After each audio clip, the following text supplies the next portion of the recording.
श्री हरि नारायण भगवान की जय, लक्ष्मी मैया की जय। आइए सुनते हैं कार्तिक मास कथा का 19वां अध्याय।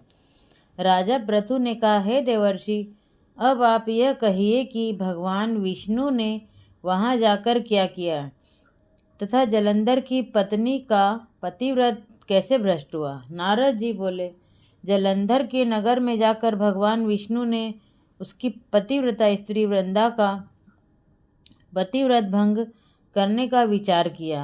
वह उसके नगर में एक उद्यान में जाकर ठहर गए और रात में उसको स्वप्न दिया। वह उनकी माया और अद्भुत कार्य पद्धति थी। और फिर उनकी माया द्वारा जलंधर की पत्नी पतिव्रता वृंदा ने रात में यह स्वप्न देखा कि उसका पति नग्न होकर सिर पर तेल लगाए महिष पर चढ़ा है। वह काले रंग के फूलों की माला पहने हुए हैं तथा उसके चहुं ओर हिंसक जीव हैं। वह सिर मुड़ाए हुए अंधकार में दक्षिण दिशा की ओर जा रहा है।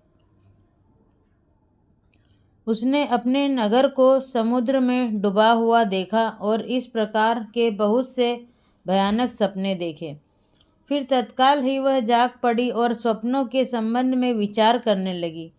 इतने में उसने सूर्य को उदय होते हुए देखा तो उसमें उसे एक छिद्र दिखाई दिया तथा वह कांतिहीन था। इसे उसने अनिष्ट जाना।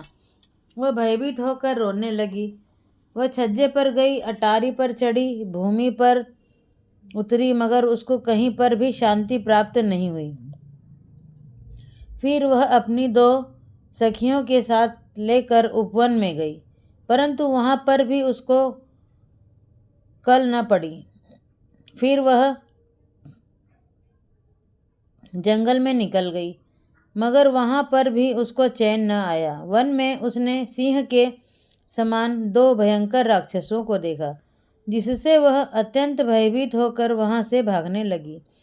उसी क्षण वहाँ पर अपने शिष्यों सहित एक मौनी तपस्वी आ गया। भयभीत वृंदा उसके गले में हाथ डालकर उससे अपनी रक्षा के लिए याचना करने लगी। मुनि ने अपनी एक ही हुकार से उन दोनों राक्षसों को वहां से भगा दिया। वृंदा को आश्चर्य हुआ। वह भय से मुक्त होकर मुनिनाथ को हाथ जोड़कर प्रणाम करने लगी और कृतज्ञता का ज्ञापन किया।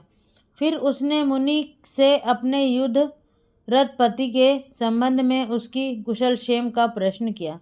मुनि ने मौन होकर आगे पीछे देखकर कुछ कहना ही चाहा कि उसी समय 2 वानर मुनि के समक्ष आकर हाथ जोड़कर खड़े हो गए और ज्यों ही मुनि ने भ्रगुटी संकेत किया त्यों ही वह उड़कर आकाश में चले गए।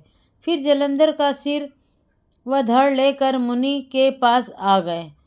तब वृंदा अपने पति के व्रत हुआ जानकर मूर्छित होकर वहीं जमीन पर गिर पड़ी और अनेक प्रकार के वचन कहकर दारुण विलाप करने लगी।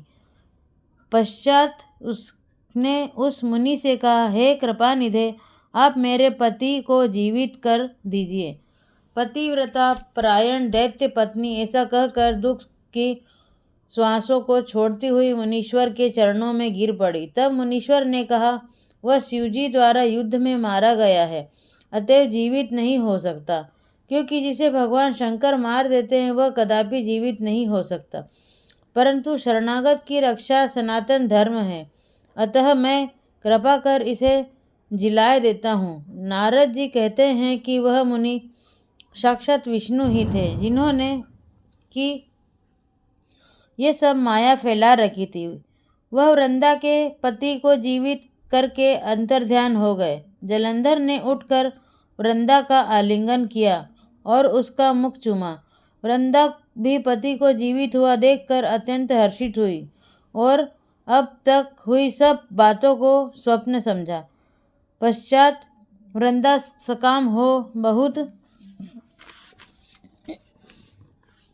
दिन तक उसी वन में अपने पति के साथ विहार करती रही।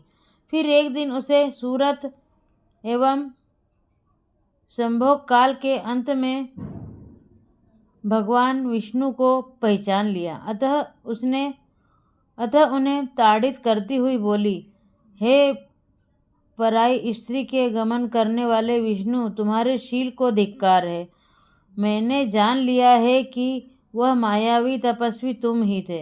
हे राजन, ऐसा कहकर परम क्रुद्ध हो पतिव्रता वृंदा ने अपने तेज को प्रकट करते हुए शाप दिया।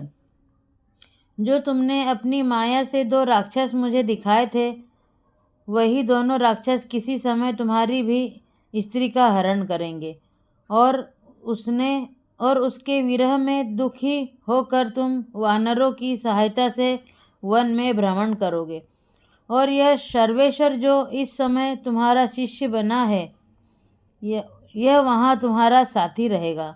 ऐसा कहकर पतिव्रता वृंदा भगवान विष्णु के लाख मना करने पर भी अग्नि में प्रवेश कर गई। ब्रह्मा आदि देवता आकाश से उसका प्रवेश देखते रहे।